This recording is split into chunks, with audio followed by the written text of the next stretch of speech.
Magandang buhay mga kamiyandi, it's me again Yuki, aka Yuki the Pogi, ang batang mahilig kumain.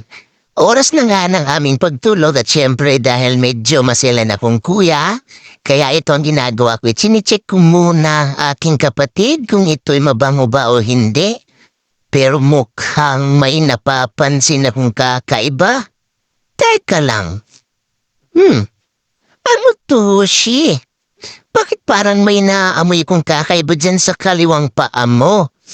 Aba, maglinis ka muna, tali. Maglinis muna ikaw. Na, tali na. Dali na. Higa na, higa. Higa na, higa. Good boy. Ganyan. Higa.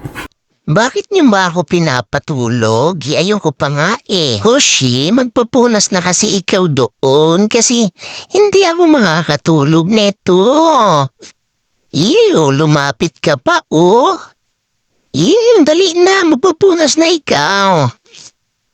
Daddy, Hoshi, huwag ka lapit sa akin. Ayan, mabango na ikaw. Pero bakit parang sinusolo mo na si Daddy kanina pa? Hoy, anak din ako ah. Baka naman pwedeng umalis ka na dyan kasi tutulog na ako. Ayaw mong umalis ha?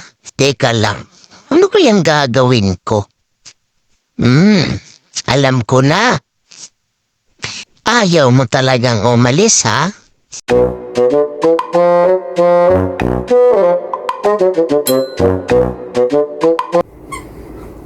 Ay, bigay mo kay Hoshi. Miko, kumalma ka. Yung talaga ang plano ko, ibigay talaga kay Hoshi to. Para laruin niya at para umalis na siya kay Daddy. Bigay mo kay Hoshi, dali. Ayan ha, kinuhanan na kita ng toy ha. Dali, laruin mo na. Ito oh, dali na. Hoshi, ayan na yung toy mo. Oh, kinuhanan na nga kita, laruin mo na. Dali ako naman dyan kay Daddy. Ilis na.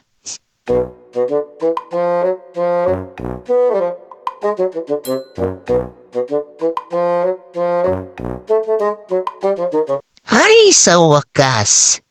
Naglaro na rin ang bata. Pagkakataon ko na to. Finally, nasolo ko rin ang Daddy. Good night mga kamiyandi. Bye for now.